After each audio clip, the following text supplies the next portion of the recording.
Doctor صاحب، جس طرح بہت سارے لوگ بیرون ملک جاتے ہیں یا اپنے شہر سے دور جاتے ہیں کئی کئی سالوں کے لیے، کوئی 2 سال کے لیے، 4 سال کے لیے، اگر وہاں پہ کوئی شخص شادی کر لیتا ہے اور پھر جب واپس آتا ہے مستقل طور پر تو طلاق دے کے آ جاتا ہے، تو کیا اس کا یہ عمل متع کہلائے گا یا یہ جائز ہے، درست ہے یا نہیں؟ الحمد للہ والصلاة والسلام علی رسول اللہ، اما بعد۔ اگر کوئی شخص اپنے گھر سے دور ہے، اپنی وائف سے دور ہے،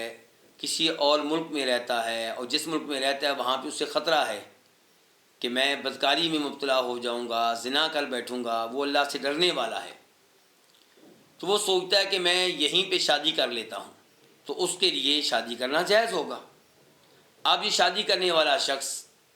اگر مطلق طور پہ نکاح کرتا ہے، اس کے دل میں یہ پختہ نیت نہیں ہے کہ میں جاتے ہوئے اس کو طلاق دے دوں گا، اس کو چھوڑ دوں گا، تو اس کا یہ شادی کرنا درست ہے۔ اگر وہ واپس آتے ہوئے طلاق دے دیتا ہے تو اس کی وجہ سے جو اس نے نکاح کیا تھا اس کے اوپر ہم کوئی سخت فتویٰ یا سخت حکم نہیں لگائیں گے، البتہ اسے یہ کہیں گے کہ تمہارا طلاق دینا مناسب نہیں ہے، نکاح ہمیشہ ہمیشہ کے لیے ہوتا ہے، تو اس لڑکی کو اپنے ساتھ رکھو۔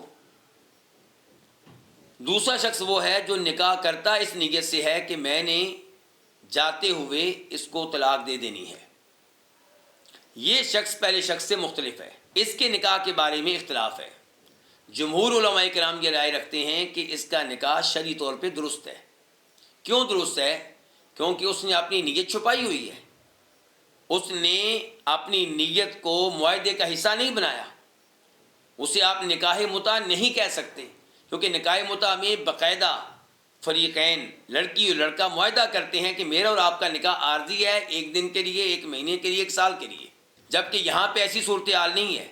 نکاح کرنے والے لڑکے نے یہ بات لڑکی سے، لڑکی گھر والوں سے چھپائی ہوئی ہے، تو شرعی طور پہ اس کا نکاح درست ہوگا جمہور علماء کرام کے نزدیک، اور اس کے لیے بہتر یہ ہے کہ وہ واپسی پہ اس لڑکی کو طلاق نہ دے۔ اگر وہ طلاق دیتا ہے تو اس کا جو نکاح تھا وہ گرچہ شرعی طور پہ درست تھا، لیکن اس میں اس نے بہرحال دھوکہ دیا ہے لڑکی کو۔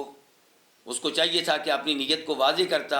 اگر واضح کرتا تو ظاہر ہے کہ اس کو رشتہ نہیں ملنا تھا، ایسا نکاح نہیں ہونا تھا، اور اگر ہوتا بھی تو پھر وہ نکاح متع قرار پاتا،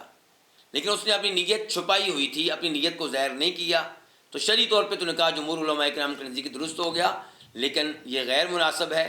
کوئی بھی شخص یہ صورتحال برداشت نہیں کرے گا اپنی بہن کے بارے میں، اپنی بیٹی کے بارے میں، تو ہم کیوں کسی کی بہن اور بیٹی کے ساتھ وہ سلوک کریں جو ہم نہیں پسند کرتے اپنی بیٹی کے لیے، اپنی بہن کے لیے۔ لیکن کئی علماء کرام اس نکاح کو غلط قرار دیتے ہیں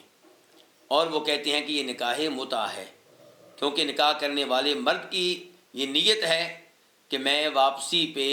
جب اپنے ملک جانے لگوں گا اس لڑکی کو طلاق دے دوں گا، لیکن صحیح بات یہ ہے کہ نکاح متع نہیں ہے، کیونکہ نکاح متع میں تو فریقین کے مابین عارضی مدت کے اوپر اتفاق ہوتا ہے اور اس معاملے میں وہ بالکل واضح ہوتے ہیں، یہاں پہ ایسی کوئی صورتحال نہیں ہے، تو بہرحال ایسے نکاح کی حوصلہ شکنی کرنی چاہیے اور نوجوانوں کو ایسے نکاح سے روکنا چاہیے اور بتانا چاہیے کہ یہ لڑکی کے ساتھ دھوکہ ہے اور یہ بالکل غیر مناسب عمل ہے، واللہ تعالی اعلم۔